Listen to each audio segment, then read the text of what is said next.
આજે તો એક આમટી નોંધાઈ દીધી 10 ગાડી. તો કેમ છો મિત્રો, સ્વાગત છે તમારો એક નવા વિડીયો બ્લોગમાં, જ્યાં આપણે સવારમાં નીકળી ગયા તો ઓફિસ જવા માટે. અને ઓફિસે હજુ બી બે માણસ રજા ઉપર હતા, કામવાળા બેન અને ભાઈ. ખોલ નાખ્યું ઓફિસ, અને પછી તો શું આપની એક્સરસાઇઝ કરી નાખી. જો શટર કેટલી મહેનત કરીને ઊંચું કર્યું. દેખાવમાં લાગે કે ઊંચું થઈ જાય, પણ ઊંચું થતું નહીં. જો ખાલી હાથ 180 ની સ્પીડે પર ત્યારે શટર ઊંચું થાય. અને જોવું પડે કે થયું કે નહીં, બાકી આમ તો ખબર પડતું જ નહીં કે શટર ઊંચું થયું નહીં. પછી માંડ શટર ઊંચું કરીને જેમ તેમ શટર ઊંચું કરીને પછી ઓફિસમાં જ્યાં અને ભાઈ બધું કામકાજ પતાવ્યું.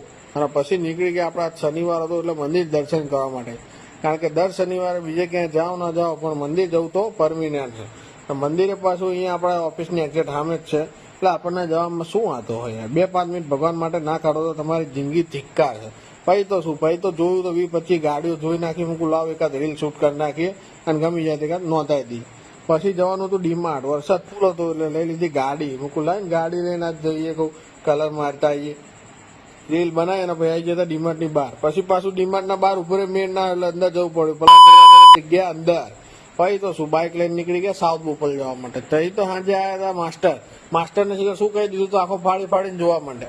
ભાઈ આવી ગયા હતા દેવભાઈ જવાના હતા દ્વારકા, એટલે કે ટિકિટ જો તારે લઈ જવું, કોઈ વાંધો નહીં. પછી તો શું, આખો દાડો કામકાજ કરીને થાક્યા, નીકળ્યા ઘરે. મળીએ કાલ સવારે એક બીજા બ્લોગમાં.